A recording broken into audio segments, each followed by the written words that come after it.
ਕੱਲ president Donald Trump ਹੋਣਾ ਦੀ China ਦੇ ਪ੍ਰੈਜ਼ੀਡੈਂਟ ਸ਼ੀ ਜਿਨਪਿੰਗ ਦੇ ਨਾਲ ਮੀਟਿੰਗ ਹੋਈ ਆ ਸਾਊਥ ਕੋਰੀਆ ਦੇ ਵਿੱਚ। ਤੇ ਪ੍ਰੈਜ਼ੀਡੈਂਟ ਡੋਨਲਡ ਟਰੰਪ ਹੋਣਾ ਨੇ 에ਅਰ ਫੋਰਸ 1 ਦੇ ਉੱਤੇ ਇਹ ਦੱਸਿਆ ਆ ਵੀ ਹੁਣ ਅਮਰੀਕਾ ਵਾਲੇ 57 ਤੋਂ ਘਟਾ ਕੇ 47% ਜਿਹੜਾ ਟੈਰਿਫ ਆ ਉਹ ਚਾਈਨਾ ਦੀਆਂ ਚੀਜ਼ਾਂ ਦੇ ਉੱਤੇ ਲਾਉਣ ਜਾ ਰਿਹਾ 10% ਘਟਾ ਰਹੇ ਆ। ਤੇ ਚਾਈਨਾ ਜੋ ਆ ਉਹ ਕੈਮੀਕਲ ਸੈੱਲ ਕਰਨ ਨੂੰ ਬੰਦ ਕਰੂਗਾ ਜੋ ਫੈਂਟਲਿਨ ਦੇ ਵਿੱਚ ਯੂਜ਼ ਕੀਤੇ ਜਾਂਦੇ ਹੈਗੇ ਆ। ਸੋ ਇਸ ਤੋਂ ਬਿਨਾਂ ਅਮਰੀਕਾ ਵਾਲਿਆਂ ਨੇ ਕਿਹਾ ਵੀ ਤਾਈਵਾਨ ਬਾਰੇ ਅਸੀਂ ਕੋਈ ਗੱਲਬਾਤ ਨਹੀਂ ਕਰਾਂਗੇ ਤੇ 12 ਟਨ ਦੇ ਕਰੀਬ ਸ਼ਾਇਦ ਸੋਇਆਬੀਨ ਵੀ ਜਿਹੜੀ ਆ ਉਹ ਚਾਈਨਾ ਵਾਲੇ ਖਰੀਦਣਗੇ। ਜੀ ਸੌਰੀ ਬਿਲਕੁਲ 25 ਮਿਲੀਅਨ ਮੈਟ੍ਰਿਕ ਟਨ। ਜੀ ਜੀ ਜੀ ਸੋ ਇਹ ਹੁਣ ਦੇਖਦੇ ਹਾਂ ਜੀ ਕਿੱਦਾਂ ਆ। ਸੋ ਉਹਨਾਂ ਨੇ ਕਿਹਾ ਵੀ ਜੇ ਰੈਂਕ ਕਰਨਾ ਹੋਵੇ ਟਾਕਸ ਨੂੰ ਤਾਂ ਕਹਿੰਦੇ 10 ਚੋਂ 12 ਨੰਬਰ ਮੈਂ ਦਿੰਦਾ ਆ। ਟਰੰਪ ਹੋਣਾ ਨੇ ਜਿਹੜਾ ਇਸ ਗੱਲਬਾਤ ਨੂੰ ਲੈ ਕੇ ਇਹ ਆਖਿਆ। ਫੇਸ ਟੂ ਫੇਸ ਟਾਕ ਸੀਗੀ ਬੂਸਾਨ ਜਿਹੜਾ ਸ਼ਹਿਰ ਆ ਸਾਊਥ ਕੋਰੀਆ ਦਾ, ਉੱਥੇ 2019 ਤੋਂ ਬਾਅਦ ਚ ਪਹਿਲੀ ਵਾਰ ਇਹਨਾਂ ਦੀ ਆਪਸ ਦੇ ਵਿੱਚ ਮੁਲਾਕਾਤ ਹੋਈ ਹੈਗੀ ਆ। ਸੋ ਦੁਨੀਆ ਇੱਕ ਹਿਸਾਬ ਦੇ ਨਾਲ ਸਾਹ ਰੋਕ ਕੇ ਦੇਖ ਰਹੀ ਸੀਗੀ ਵੀ ਕੀ ਬਣਨਾ ਆ ਇਸ ਮੀਟਿੰਗ ਦੇ ਵਿੱਚ। ਟਿਕਟੋਕ ਦੀ ਐਪ ਨੂੰ ਲੈ ਕੇ ਕੋਈ ਗੱਲਬਾਤ ਹੋਈ ਆ ਜਾਂ ਨਹੀਂ, ਅੰਦਰ ਖਾਤੇ ਹੋਰ ਕਿਹੜੀਆਂ ਗੱਲਾਂ ਹੋਈਆਂ ਕਿਹੜੀਆਂ ਨਹੀਂ ਹੋਈਆਂ, ਇਹ ਤਾਂ ਹੌਲੀ ਹੌਲੀ ਆਪਾਂ ਨੂੰ ਜਿਹੜਾ ਉਹ ਚੀਜ਼ਾਂ ਜਿਹੜੀਆਂ ਉਹ ਸਾਹਮਣੇ ਆਉਣਗੀਆਂ। ਪਰ ਟਰੰਪ ਹੋਣਾ ਦੇ ਕਹਿਣ ਮੁਤਾਬਕ ਉਹਨਾਂ ਨੇ ਕਾਫੀ ਵੱਡੀਆਂ ਜਿਹੜੀਆਂ ਡੀਲਸ ਆ ਉਸ ਦੇ ਵਿੱਚ ਜਿਹੜੀਆਂ ਉਹ ਬਣਾਈਆਂ ਆ। ਕੀ ਟਰੰਪ ਹੁਣੀ ਜ਼ਿਆਦਾ ਝੁਕੇ ਨੇ ਕਿ ਸ਼ੀ ਜ਼ਿਆਦਾ ਝੁਕਿਆ ਆ, ਇਹ ਆਉਣ ਵਾਲਾ ਸਭਾ ਜਿਹੜਾ ਉਹ ਦੱਸੇਗਾ।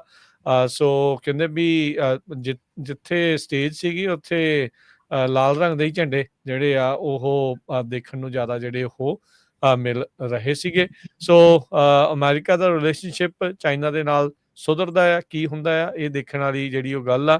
ਸੋ ਸਭ ਤੋਂ ਵੱਡਾ ਜਿਹੜਾ ਰੌਲਾ ਹਰਜੋਤ ਸਿੰਘ ਜੀ ਰੇਅਰ ਅਰਥ ਮਿਨਰਲਸ ਦਾ ਜਿਹੜਾ ਉਹ ਚੱਲ ਰਿਹਾ ਸੀ, ਜਿਹੜੇ ਕ੍ਰੂਸ਼ੀਅਲ ਐਲੀਮੈਂਟਸ ਨੇ ਇਸ ਇਲੈਕਟ੍ਰੋਨਿਕ ਤੇ ਮਿਲਟਰੀ ਇਕਵਿਪਮੈਂਟ ਦੇ ਵਿੱਚ।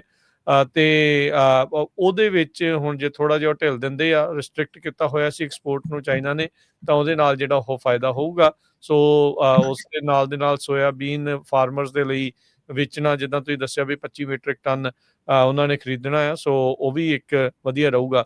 ਸੋ ਟਿਕਟੋਕ ਦਾ ਫਿਊਚਰ US ਦੇ ਵਿੱਚ ਅਜੇ ਵੀ ਅਨਸਰਟਨ ਆ। ਟ੍ਰੇਡ ਟਾਕਸ ਦੋਨਾਂ ਦੇ ਵਿੱਚ ਚੱਲ ਰਹੀਆਂ ਆ। ਉੱਦਾਂ ਕਹਿ ਤਾਂ ਦਿੱਤਾ ਗਿਆ ਵੀ ਇਹ ਹੁਣ ਜਿਹੜੀਆਂ 5-6 ਕੰਪਨੀਆਂ ਦਾ ਨਾਮ ਜਿਹੜਾ ਉਹ ਆਇਆ ਸੀਗਾ ਵੀ ਉਹ ਇਸ ਨੂੰ ਰਨ ਕਰਨਗੀਆਂ।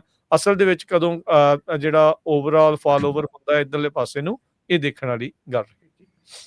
ਅਗਲੀ ਜਿਹੜੀ ਇੰਪੋਰਟੈਂਟ ਖਬਰ ਆ ਉਹ ਸੰਨ 1992 ਦੇ ਵਿੱਚ ਜੋ ਪ੍ਰੈਜ਼ੀਡੈਂਟ ਜਾਰਜ ਬੁਸ਼ ਸੀਗੇ, ਉਹਨਾਂ ਨੇ ਮੋਰਾਟੋਰੀਅਮ ਲਾਤਾ ਸੀ ਵੀ ਕਿਸੇ ਤਰ੍ਹਾਂ ਦਾ ਵੀ ਜਿਹੜਾ ਨਿਊਕਲੀਅਰ ਟੈਸਟ ਆ ਉਹ ਨਹੀਂ ਕਰਾਂਗੇ। ਪਰ ਕੱਲ ਪ੍ਰੈਜ਼ੀਡੈਂਟ ਡੋਨਲਡ ਟਰੰਪ ਉਹਨਾਂ ਨੇ ਪੈਂਟਾਗਨ ਨੂੰ ਡਾਇਰੈਕਟ ਕੀਤਾ ਆ ਵੀ ਜਿਹੜੇ ਨਿਊਕਲੀਅਰ ਵੈਪਨਸ ਆ ਉਹਨਾਂ ਨੂੰ ਟੈਸਟ ਕੀਤਾ ਜਾਵੇ। ਸੋ ਲਗਭਗ 33 ਸਾਲਾਂ ਬਾਅਦ ਟੈਸਟ ਹੋਣ ਜਾ ਰਿਹਾ, ਪਰ ਉਹ ਤੋਂ ਬਾਅਦ ਰਸ਼ੀਆ ਤੋਂ ਇਹ ਖਬਰ ਆ ਰਹੀ ਆ।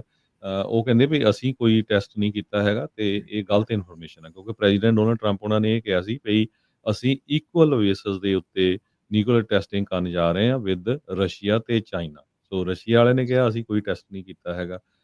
ਸੋ ਇਹ ਇੱਕ ਹੁਣ ਨਵਾਂ ਜਿਹੜਾ ਇਸ਼ੂ ਆ ਉਹ ਬਣ ਗਿਆ ਹੈਗਾ। ਡਿਮਿਟਰੀ ਪੈਸਕੋਵ ਜੋ ਕ੍ਰੈਮਲਿਨ ਦੇ ਸਪੋਕਸਮੈਨ ਹੈਗੇ ਆ, ਉਹ ਕਹਿੰਦੇ ਵੀ ਮੈਂ ਤਾਂ ਬਹੁਤ ਸ਼ੌਕ 'ਚ ਹਾਂ ਕਿ ਪ੍ਰੈਜ਼ੀਡੈਂਟ ਡੋਨਲਡ ਟਰੰਪ ਹੋਣਾ ਨੇ ਇਹ ਜਿਹੜੀ ਸਟੇਟਮੈਂਟ ਆ ਉਹ ਦਿੱਤੀ ਆ ਵੀ ਨਿਊਕਲੀਅਰ ਟੈਸਟ ਅਮਰੀਕਾ ਵਾਲੇ ਕਰਨ ਜਾ ਰਹੇ ਹੈਗੇ। ਜੀ ਅਗਲੀ ਜਿਹੜੀਆਂ ਹੁਣ ਆਪਾਂ ਟਰੱਕਿੰਗ ਵੱਲ ਨੂੰ ਹਰਜੋਤ ਸਿੰਘ ਜੀ, ਰਮਨ ਜੀ ਗੱਲਬਾਤ ਜਿਹੜੀ ਉਹ ਕਰਦੇ ਆ।